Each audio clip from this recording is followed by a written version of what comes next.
2022-2027 Kamis 8 September 2022 kita mulai.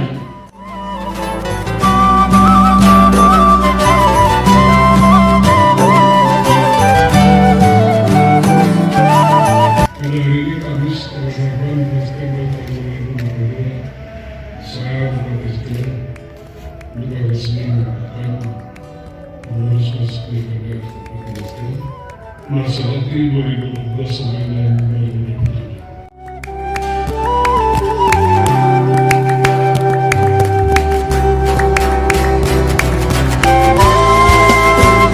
Visi terjadi sangat damai, sehat dan religius, bermartabat menuju masa sejahtera bagi sejahtera.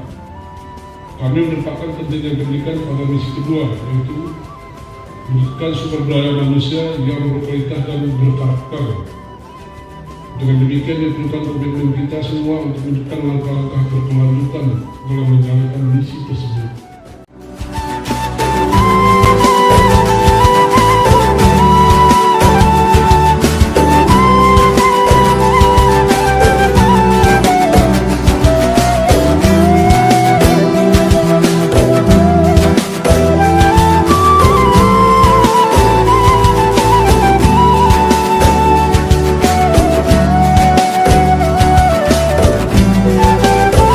Pendidikan Aceh Tengah. Jaya, jaya, jaya.